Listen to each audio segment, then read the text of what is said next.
Ondel-ondel born from Betawi community. Ondel-ondel made in pairs like two women and men.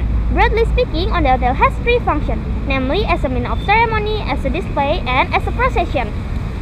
Bismillahirrahmanirrahim. Assalamualaikum warahmatullahi wabarakatuh. Let us introduce ourselves. My name is Kahila Putri Andrea. And my name is Naila Hanabi Benito. We are candidate from Al-Madrasah Al-Mutawasito Al-Islamiyah Al-Hukumiyah As-Salisa Asyara Jakarta. Sanuridul Mutarahuna. The result of my race proposal in the field of social humanity with the title Pergeseran Budaya Betawi, yaitu ondel-ondel dari pertunjukan seni menjadi pengamen jalanan.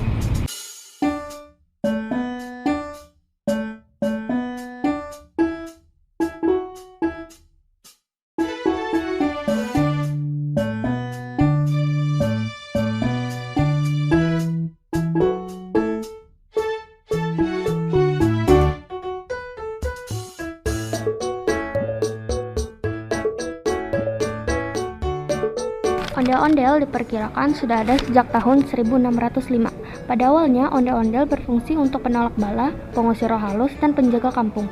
Pembuatan ondel-ondel biasanya melalui proses ritual tertentu. Sebelum proses pembuatan, para pengrajin menyediakan berbagai sesaji berupa kemenyan, kembang tujuh rupa, dan bubur sumsum. Tujuannya agar ondel-ondel berjalan dengan lancar dan roh yang bersemayam di dalam boneka ondel-ondel tersebut adalah roh yang baik. Memang donaturnya ya mungkin karena pandemi jadi agak sulit juga Bu.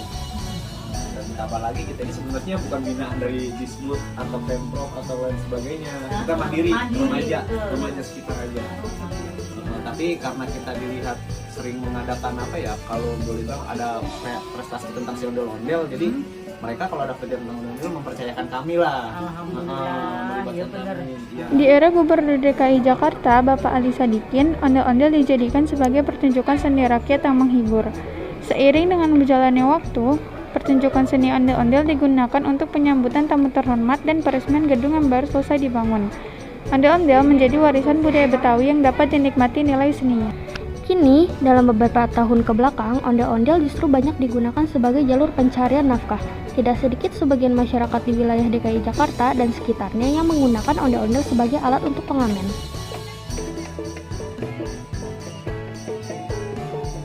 Ondel-ondel ditemukan di jalan-jalan hingga gang perkampungan yang biasanya diiringi dengan lagu khas Betawi. Tetapi ada pula yang mengiringi ondel-ondel dengan lagu kekinian yang memang tidak ada hubungannya dengan budaya Betawi. Peneliti sebagai bagian dari masyarakat DKI Jakarta merasa prihatin ketika melihat warisan budaya Betawi yaitu ondel-ondel yang seharusnya dilestarikan dan dikembangkan justru menjadi sarana untuk mengamen di jalanan. Dari hal tersebutlah, peneliti akhirnya mengadakan penelitian untuk mengetahui faktor yang menyebabkan pergeseran budaya Betawi yaitu ondel-ondel dari pertunjukan seni menjadi pengamen jalanan. Wah, ondel-ondel tuh punya Betawi, padahal penggerak di belakang dia itu bukan orang Betawi, ada orang Jawa. Sekarang gini, iya kalau kita pikir logikanya, gua beli ondel-ondel 2 juta nih, gua sewain ke orang 100.000, dalam sebulan 3 juta. Nah begitu, dia punya 1 aja ya. Sekarang kalau misalnya dia punya 10, wah, pegawai negeri gajinya kalah. Begitu aja, itulah yang membuat menyimpangnya ondel-ondel. Metodologi yang digunakan dalam penelitian ini adalah metodologi penelitian kualitatif dengan pendekatan studi kasus. Pendekatan studi kasus bagi peneliti dilakukan dengan terfokus pada ondel-ondel yang disajikan sebagai karya seni di sanggar dan ondel-ondel sebagai pengamen jalanan untuk dapat diamati dan dianalisis. Dalam hal ini, kami sebagai peneliti melakukan penelitian ke beberapa sanggar di mana ondel-ondel dijadikan sebagai suatu karya seni yang berharga, serta ke beberapa tempat di mana kiranya ondel-ondel muncul dan dijadikan sebagai sarana mengamen di jalanan.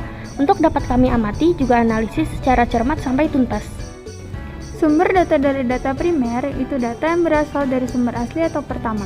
Di sini tentu saja peneliti mengambil beragam data dari berbagai tempat di mana sumber data tersebut merupakan sumber asli atau pertama.